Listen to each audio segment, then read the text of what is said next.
ये तब हुआ जब मैं 12 साल का था। मेरी एक सबसे अच्छी दोस्त थी जिसका नाम नीना था। उसकी कजिन का निधन हो गया था और वह इसके बारे में बहुत परेशान थी। इसने हमारी दोस्ती को तनावपूर्ण बना दिया और हम और अधिक दूर होते गए। जैसे ही मिडिल स्कूल आया, हमने भूल गए या बस परवाह नहीं की कि एक ही हाई स्कूल में जाना है और 2 विभिन्न स्कूलों में शामिल हो गए। जब मैं 15 साल का था तब मेरा दोस्त रहस्यमय तरीके से मेरे हाई स्कूल में शामिल हो गया था। ध्यान रहे, हम कई सालों से एक दूसरे से नहीं मिले थे और सभी संपर्क खो चुके थे। हालांकि वह बहुत अलग लग रही थी। उसकी आंखें अब हेजल नहीं थी बल्कि गहरे भूरे रंग की थीं। उसके बालों ने अपना भूरा रंग खो दिया था और पूरी तरह से काले हो गए थे। लेकिन मैंने उसे पहचाना। उसका नाम और उपनाम वही था, वही विशेषताएं थीं। और जब मैंने उसके माता पिता को उसे लेने आते देखा, वे भी वही थे। महीने बीत गए और उसने अपने लिए विशेष रूप से अच्छी प्रतिष्ठा विकसित नहीं की थी। लोगों ने अटकलें लगाईं कि उसे अंधेरे चीजों में बहुत दिलचस्पी थी और उसे मौत से संबंधित कुछ भी पसंद था और इसने मुझे बहुत डरा दिया।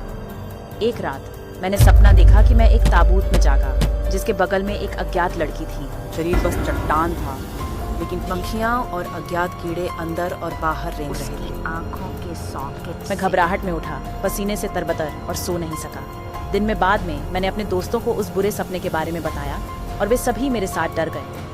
हमने सपने का मतलब समझने की कोशिश की, लेकिन कुछ भी समझ में नहीं आ रहा था। जैसे ही हम अपनी अगली कक्षा की ओर बढ़े, हमने कुछ लड़कों को ऑनलाइन फोरम के बारे में बात करते सुना, जहां विकृत किशोर अपने मौत की सूची और उन्हें मारने की योजना के बारे में चर्चा करते थे। मेरे दोस्त और मैंने एक दूसरे को देखा। जो हमने सुना उससे डर गए। उनमें से एक को दिलचस्पी थी और वह जानना चाहता था कि यह ऑनलाइन मंच क्या है। बाकी हम में से ने उसके जांच में शामिल न होने का निर्णय लिया, इसलिए हमने सहमति दी कि वह हमें अगले दिन जो कुछ भी उसने वहां पाया बताया। अगला दिन आया और दोस्त स्कूल जाते समय बेहद डर के मारे दिखी। हमने उससे पूछा कि क्या हुआ और वह बस बोली, तुम्हें जानना नहीं चाहिए। वह परेशान थी और हमने उसे समझाने की कोशिश की, लेकिन हम असफल रहे। हम स्कूल पहुंचे और जैसे ही मेरे पुराने दोस्त ने हमें पार किया, वह और डर गई और हम तीनों को एक कोने में खींच लिया और उसने हमें सब कुछ बताया जो उसने पाया।